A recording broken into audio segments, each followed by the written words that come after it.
আমাদের এবারের প্রতিযোগী বিপক্ষ দলের প্রথম বক্তা সাফায়াতুল্লাহ, 10ম শ্রেণী।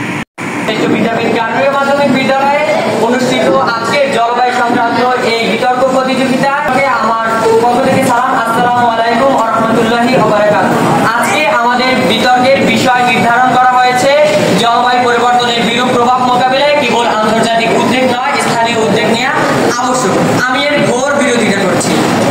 আমার মতবাদ অনুযায়ী এই সমস্যার সমাধানে আন্তর্জাতিক পদক্ষেপ মুখ্য বা আবশ্যক এবং স্থানীয় পদক্ষেপ এর সহায়ক হিসেবে কাজ করতে পারে, কারণ এটি একটি বৈশ্বিক সমস্যা। এটি কারো একান্ত বা কারো ব্যক্তিগত কোনো সমস্যা নয়, কোনো ভূখণ্ড, নির্দিষ্ট কোনো ভূখণ্ড বা কোনো রাষ্ট্রের সমস্যা নয়।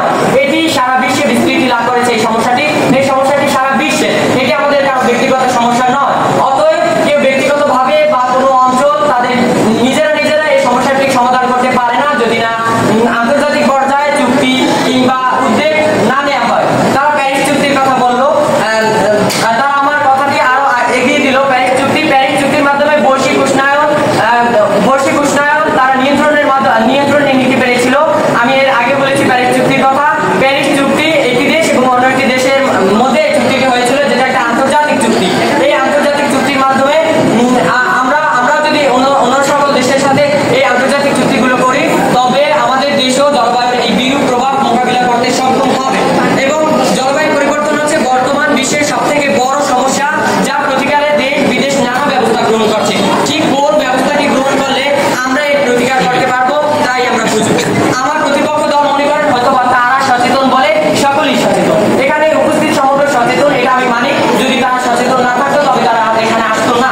কিন্তু আমরা এই স্কুলের বান্ধবী পেয়ে যদি বাইরে গিয়ে দেখি কয়েকজন সচেতন লোক তারা বের করে যেতে পেরেছে। যদি তারা স্থানীয় উদ্যোগ নেয়, তবে স্থানীয় উদ্যোগের সব থেকে বড় উপাদান কি হবে? স্থানীয় লোকজনই সচেতন নয়। তারা নিজেরা সচেতন বলে যে সকলে সচেতন, তাই নয়।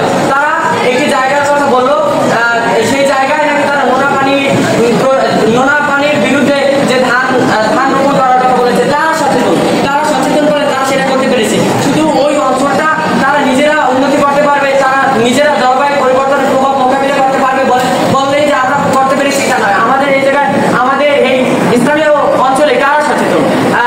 আমাদের এখানে উপস্থিত সমগ্র সচেতন হতে পারে, বা বাইরে বেরোলে আমরা দু একজন সচেতন লোক দেখতে পারি, কিন্তু স্থানীয় পর্যায়ে সকলে সচেতন নয়। আমরা যদি বাজারে গিয়ে দেখি দোকানিরা নিজেদের দোকানে ময়লা আবর্জনা যে পুকুরে ফেলে, সেই পুকুরে পানি তারা ব্যবহার করে।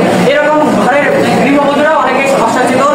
এবং আমরা স্থানীয় উদ্যোগের কার্যকারিতা নিয়ে প্রশ্ন করছি। কার্যকারিতা কতটুকু? বৈশ্বিক উষ্ণায়ন বৃদ্ধি, এটা তারা কিভাবে করতে? এটা অনেক বড় একটা সমস্যা, এটা স্থানীয় পর্যায়ে সমাধান করা সম্ভব নয়। এবং সমুদ্র পৃষ্ঠের উচ্চতা বৃদ্ধির কথা সে বলো, কিভাবে তারা স্থানীয় উদ্যোগের